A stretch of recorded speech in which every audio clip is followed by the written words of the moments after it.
Udumo kuNkulunkulu kweliphezulu nokuthula emhlabeni kubantu abathokozelwa nguye. Baba uNsibande uyakubingelela Ndlalifa izulu. Ngithi uJesu Kristu inkosi.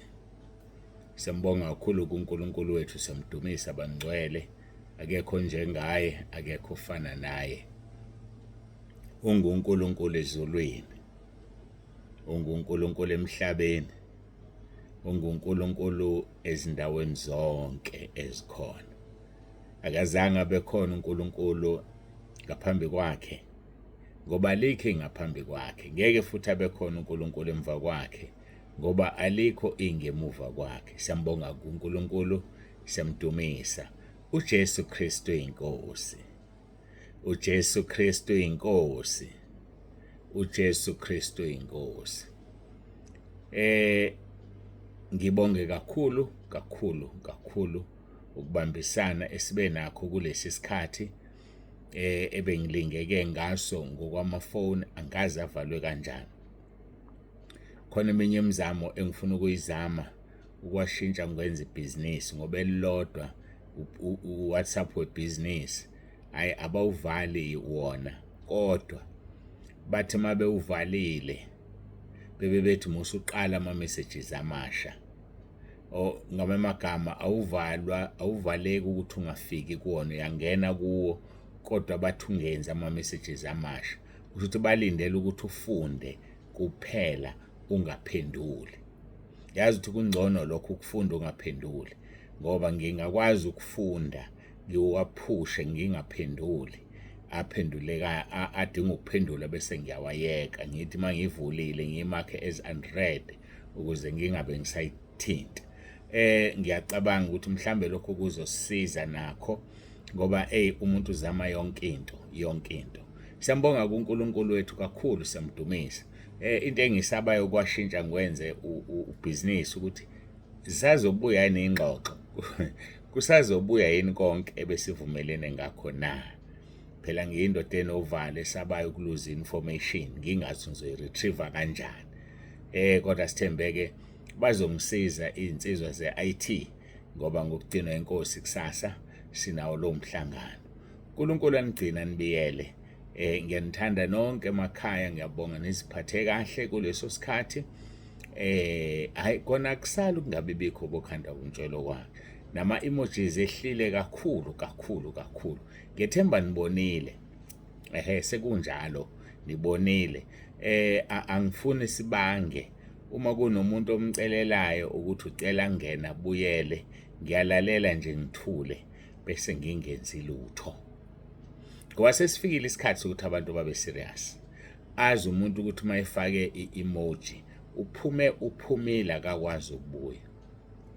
Kunjalo nje, ayisifikile leso sikhathi. Umuntu ofake i-emoji yaphuma akakwazi ukubuya, ngoba akekho kade engatsheliwe nge-emoji. Sesikhulumile bafowethu kwanele. Iningi labo lithi alazi lifake kanjani. So mawungazi ukuthi uyifake kanjani futhi uzophinda uyifake. Mawungazi ukuthi uyifake kanjani uzophinda uyifake. Bese uphinda ukhishwa futhi ukuthi siyadlala phela manje, sidlala wena. Siyakhipha uyabuya, siyakhipha uyaxolisa uyabuya. Uyayibona lo nto leyo. So ke angizobanga lutho nawe wena umncengelayo. Ngizozithulela nje ngiqhubeke nokusebenza, usuzofunda kwezakho ke nawe. Naye afunde kwezakhe, azi ukuthi leli thuba udlale ngalo ukuthi ziyambusisa inkonzo akusho lutho, ngoba zimbusisa amaqede afake i-emoji. Madoda wena abantu babusiseka kabuhlungu. Imbusisa inkonzo maqede agaxe emoji. Mase bemthinta abazalwane bethu ne-emoji athakazi ngene kanjani. Angazi-ke noma usuke sekuwumsebenzi wey'nkonzo loyo. Ake ngisebenzise ulimi olungeluhle, ngoba ngifuna ningi-understand. Ulimi olungeluhle ngiyaxolisa ukuthi lisebenzise. Angithi phela uma umuntu ephuza amponjwana wenza izinto angazazi ukuthi uzenze kanjani, ngoba usenjani, usedakiwe, angithi. So ke angazi ke noma nenkonzo ziyawenza lo msebenzi bese umuntu angabe sazi ukuthi uyifake kanjani imuli, ngoba uvela athi umuntu inkonzo ziyangibusisa baba ngicela ukubuya, angazi mina ngifake kanjani imuli. Kusho ukuthi uyifake sezimshayile inkonzo wenaba avela afake imuli. So unaba kabike ngoba unaba zimshaya nabe abese fake emoji. So kusho ukuthi ke ufuna zimshaye anabe kodwa angayifaki indawo emoji, ngoba uzobe seyithunyelelwa abangani bakhe inkonzo. Uzoba khona ekhaya lezwi futhi mayithandayo ku YouTube usuke engaxoshiwe ezulwini umuntu mayikhishwe ekhaya lezwi. Hayi ke ngiyethemba icacile yezwakala. Siyambonga uNkulunkulu wethu onguNkulunkulu ophilayo. Masithokobe, siguqe, sikhothame, sikhuleke. uJesu Kristu inkosi.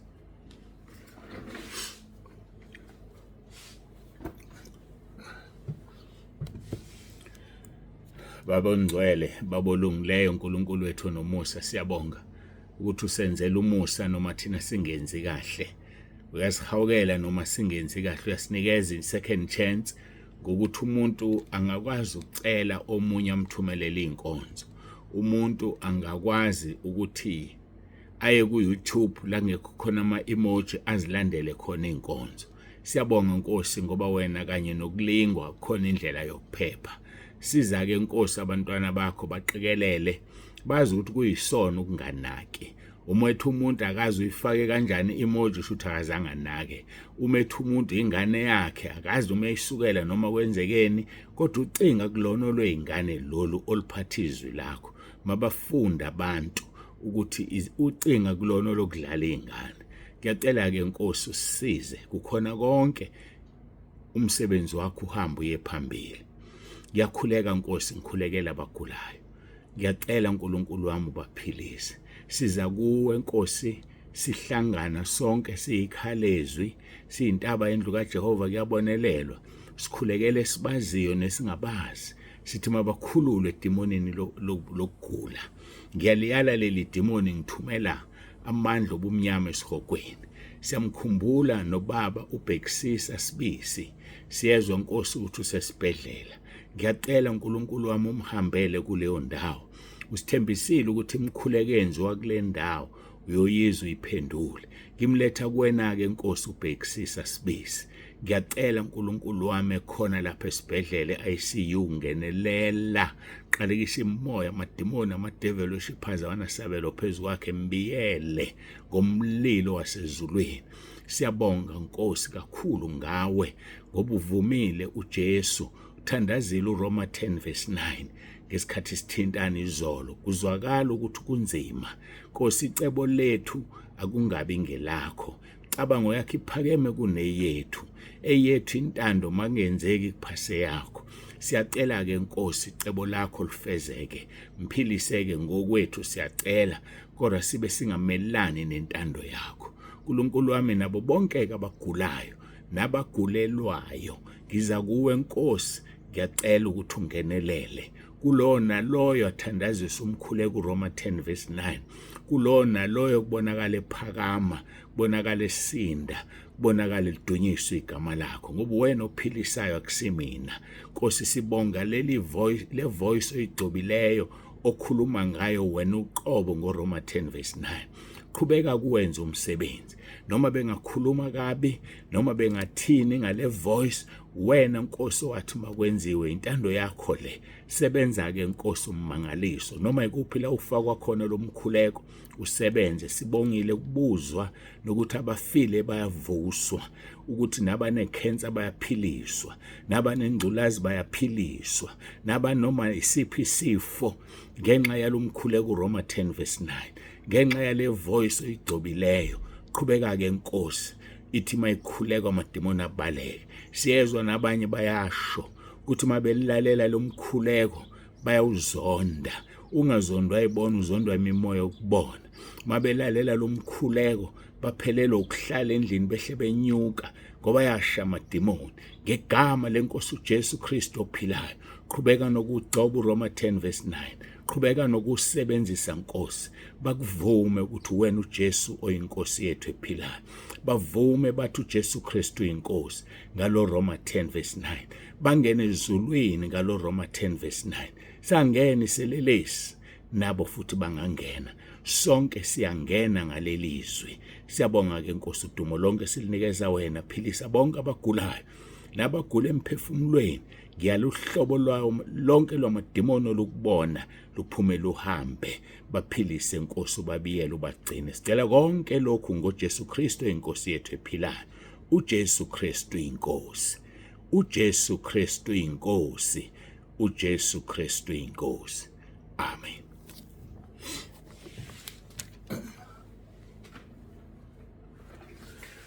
Siyambonga ke uNkulunkulu wethu kakhulu bangcwele, siyamdumisa kakhulu. uJesu sahamba emhlabeni wayethi ukholwa kwakho kukusindisile, namanje kusenjalo.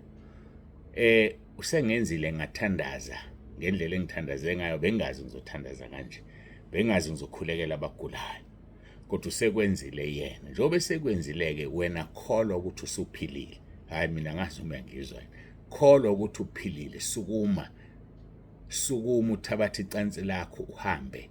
Uma kuwukuthi awusakwazi ukusukuma, sukuma ngegama lenkosi uJesu, zincenge, sukuma, thana uJesu Kristu inkosi, sukuma.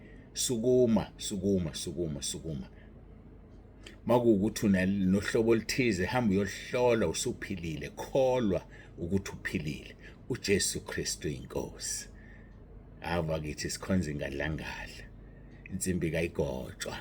uJesu Kristu inkosi, uJesu Kristu inkosi. Ayike asingene ezwini lenkosi. Siyambonga uNkulunkulu wethu kakhulu, siyamdumisa, akekho njengaye, akekho fana naye. Sibhizi ke noLuka chapter 9, silapha ku verse 23 kuya ku 27. Ngicela ukwafunda nje amavesi, nesikhathi sesizobo 12 minutes. Kwafunde nje amavesi kusuka ku verse 23. Wayesethi kubo bonke, yabona indaba yabo bonke le akusiyona yabafundi bodwa. Khona indawo la ethi wayesethi kubafundi bakhe, noma wayesethi kubaFarisi, la wathi kubo bonke, nakimi nakuwe usho lawa mazwi. Umuntu ethanda ukuze emva kwami akekho uphoqiwe, kodwa mawuthanda ubonakala ngokwenzani, makazidele. Uzozidela mawuthanda, uzothabatha isiphambano sakho imihla ngemihla umlandele. Umuntu ethanda ukuze emva kwami makazidela, athabatha isiphambano sakhe imihla ngemihla ngilandele. Ukuba yilona loyo othanda ukusindisa ukuphila kwakhe uyakulahlekelwa yikho. Kepha olahlekelwa ngokuphila kwakhe ngenxa yami uyakukusindisa. Olahlekelwa ukuphila kwakhe ngenxa yami uyakukusindisa. Ngokuba kuya kumsizana umuntu umezuzile izwe lonke, yena uqoba lahleke nokuba alimale na. Ngokuba yilona loyo nezinhloni ngami nangamazwi ami, ngaye lo indodana yomuntu yakuba nezinhloni lapho iza ngenkazimulo yayo nekayise nezingelosi ezingcwele. Kepha nginitshela isiminya, nginitshela ngesiminya ukuthi bakhona abanye kwabemi lapha abangayikuzwa ngempela ukufa baze babone umbuso kaNkulunkulu. uNkulunkulu makabusise ukufundwa kwezwi lakhe. Siyambonga, siyamdumisa. Silaphaya-ke kuverse 23. Umuntu ethanda ukuze emva kwami makazidele, athabathe isiphambano sakhe imihla ngemihla angilandele. Besikhuluma-ke izolo ngokulandela uJesu. Namhlanje sisazogxila kukho ekulandeleni uJesu. Uyazi uJesu ukuthi uyakubiza uthi mlandele. Uyazi uJesu ukuthi uyakubiza ufuna umsebenzele. Mina ngisho wena, ufuna umsebenzi. Futhi useke wakhuluma nawe uyamziba. Umtshela ukuthi usafuna ukusebenza. Umtshela ukuthi usafuna ukwakha ikhala kini. Umtshela ukuthi izingane zisencane. Ubani othengeka zondle? Ubani othengeka zondle? Umtshela usazofaka ingane esikoleni. Uyazi into nesikhathi esingakanani? Uyazi yini? Basophu ngiyakukhuza. sifikile isikhathi sokuthi uphume uhambe umsebenzela uNkulunkulu ngendlela asekutshelile ngayo. Ilona loyo umtshela indlela yakhe, kodwa phuma umsebenzela uNkulunkulu ngoba uzothola icala ezulwini. Uzothi uzame konke ekhaya lezwi, wavuma izono zakho, wabhabhadiswa, waphila impilo engcwele ngenxa yokungalaleli i-call yakho, ubizo lwakho isihogweni. Mina-ke ngizokutshela nje amaqiniso, ngikutshele futhi udikile mawuthanda, ngikutshele futhi uphume ekhaya lezwi mawuthanda. uNkulunkulu uyakufuna, uNkulunkulu uyakubiza, uNkulunkulu ufuna ukusebenza endaweni yakini, uvinjwe uwena ongafuni ukuvuma. Ngizokutshela nje, uhambe futhi nomnikelo wakho omkhulu lo unikelayo, sibusiseke, sikwazi ukwakha izindlu. Uzohamba nawo-ke namhlanje uma ungafuni ukulalela uNkulunkulu. Bese ugcina-ke ngeshwa, Nkosi yami, akwephuce nalo msebenzi usuthe uyabaleka nomnikelo wakho. Mina bengizokutshela ngithi kuwe, ake uthobele uNkulunkulu ukuthi intando yakho Nkosi mayenziwe. Uthi Nkosi ngenza ibumba esandleni sakho, uzombona wenzani? Uzombona. Yazi mina ngesathi ngiyeka ukusebenza kwakuyi-early retirement, kwangakafiki exactly isikhathini sokuyeka. Ngayeka kodwa ngoba hayi khona isifikile inkonyama yesizwe sakaJuda, yafika ukuthi ngaphila ngani. Emva kwalokho yabona, ngake nganitshena ngathi kuthiwe ngayiholi mina impesheni mina ngiyiholi. Sengikusho kanengane, yabo uma ngasuka manje ngiyo-aplayela impesheni ngingaba isigwili. Imali engayithola ngoba bayakubhekupheya, imali engayithola ngiyayisaba, kodwa angihaleli ukuya, ngifisi futhi ngoba uNkulunkulu wami ongondlayo, ongithandayo, uthe ngingayiholi impesheni. Ngisheshe ngichazeka, akusho ukuthi ukuhola impesheni isono. Cha, akusona isono bafowethu. Hambani nini eseniqualify no-aplayela impesheni niyithole, akusona isono.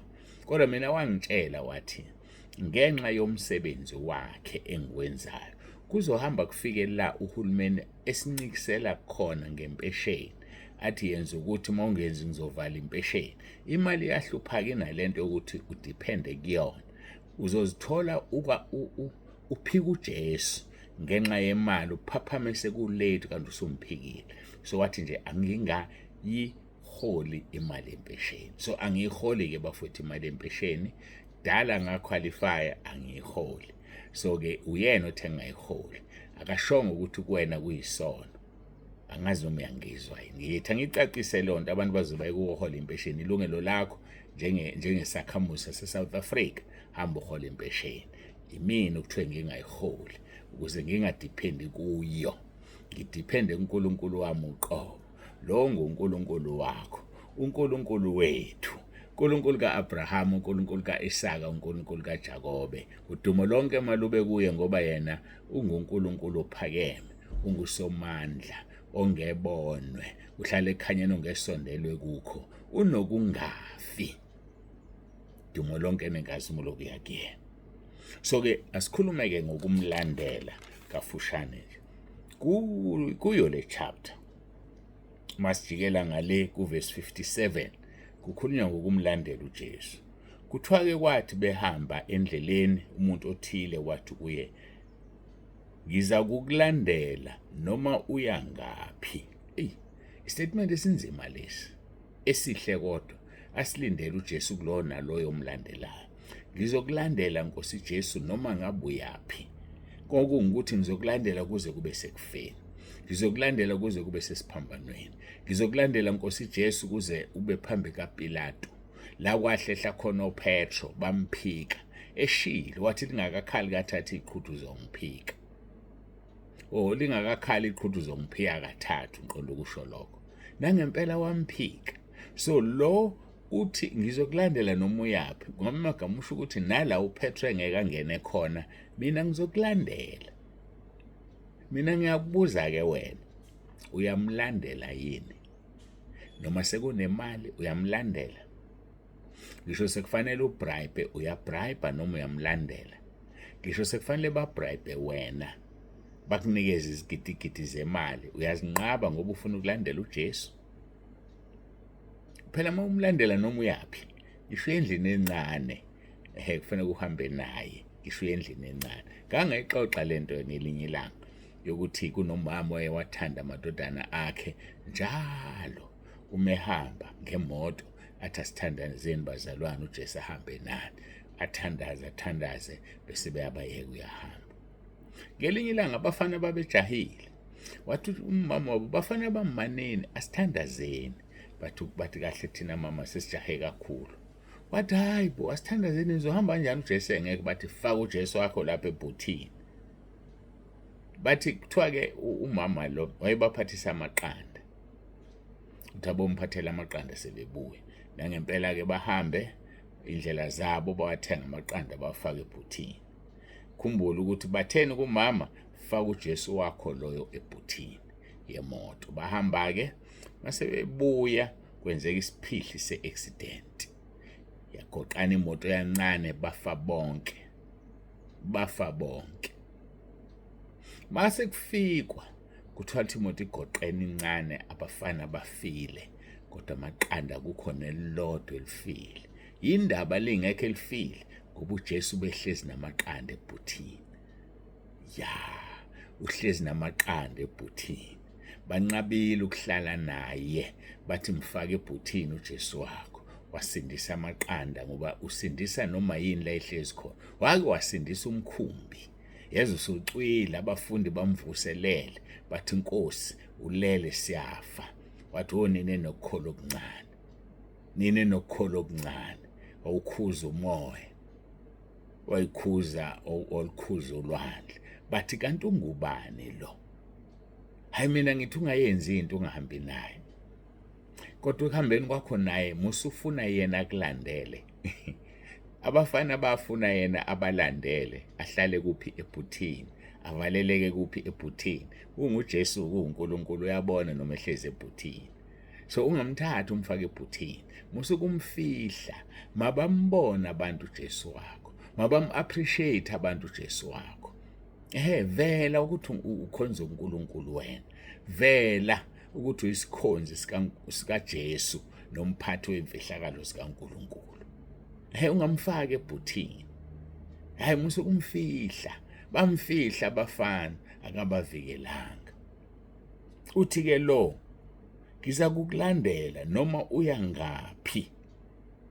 Mina ngithi mlandele noma ngabe eya kuphi, mlandele. Sidina la isifundo sethu engathi siyasiqala ukushuba-ke manje. Sizoqhubeka sibone. Ngiyabuza mina, mawudla uyathandaza nje.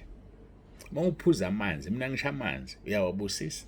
Waphuza kanye naye? Mina ngisho amanzi.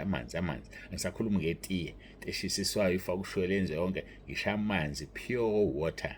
Whether waphuza empompini, waphuza ngeglass, waphuza endlini, noma ilawa ama-still water afakwe ebhodleni, bottled water. Kodwa nje uyathandaza yini umbongo uNkulunkulu ngamanzi na? Umbuzo engikushiya nawo. Yabona ukuthi akulula ukungena ezulwini. Kukho konke bongani. Basho njalo abaseThesalonika bokuqala chapter 5. Kukho konke bongani. Nakusengithi bokuqala, mhlamba besibili, ngicela ukuyiconfirm. Kukho konke bongani ngokuba lokhu kuyintando kaNkulunkulu ngani. UThesalonika bokuqala chapter 5 verse 18. Kukho konke bongani ngokuba lokhu kuyintando kaNkulunkulu kuKristu Jesu ngani. Ningamcima umoya, ningakudeleli ukuprofeta. Vivinyani konke, ezwa-ke, ukuprofeta sikudeleli, kodwa siyakuvivinya. Vivinyani konke nibambisise okuhle. Ngoba kuzona zonke iziprofeti ezi-right. Ingakho siyikhalezwi, ingakho siyibandla lezwi. Ukuprofeta siyakuvivinya because kufanele sikuvivinye bese sibambisise okuhle. Dedani kukho konke okubonakala kukubi. Thokozani njalo, khulekani ngaphezi, masike siguqe sithandaze. uJesu Kristu inkosi.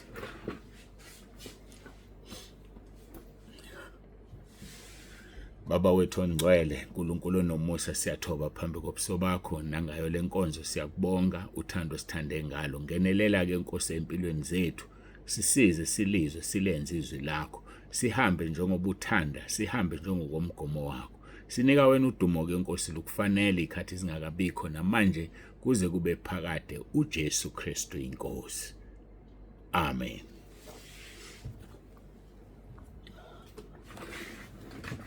Siyambonga-ke uNkulunkulu wethu kakhulu, siyamdumisa, bangcwele, akekho ufana naye. Mangithi-ke baba uNsibando siyavalelisa uthi uJesu Kristu inkosi.